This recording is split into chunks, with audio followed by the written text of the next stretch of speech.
matanggap na namin yung email ng small committee report, Madam Chair. Again, we will revert back to you on that, Honorable Chanco. Again, the committee secretary is looking into that.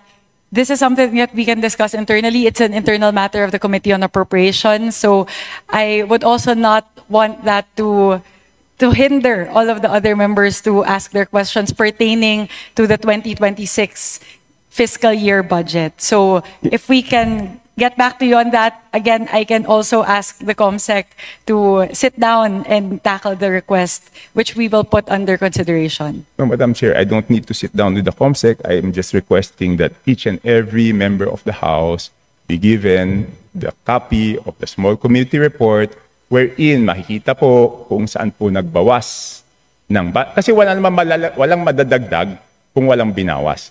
So yun lang po ang hinihingi ko, pakita lang kung saan binawas at saan dinagdag.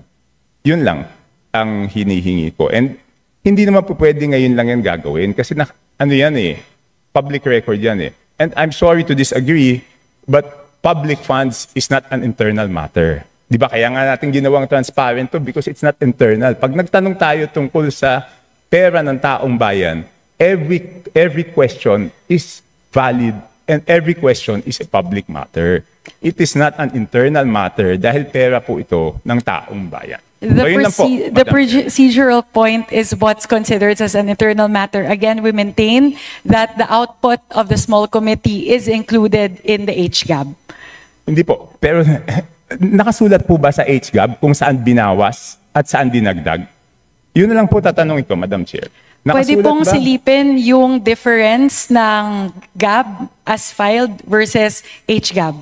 Pero dun po sa mismong forma na HGAB, hindi po nakalagay yung mga delta dun. But if you would really want that, to look into the differences, you can compare HGAB as filed for first reading vis-a-vis what's what's transmitted in the Senate.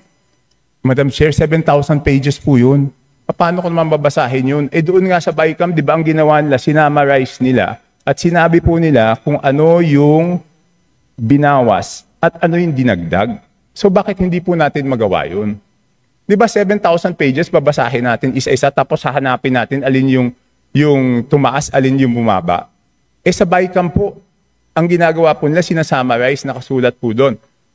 And ang balita ko sa Senate, gagawin nila is aalamin kung sino yung nag-introduce ng bawas at sino yung nag-introduce ng dagdag. And I hope the same will be done in the House, Madam Chair.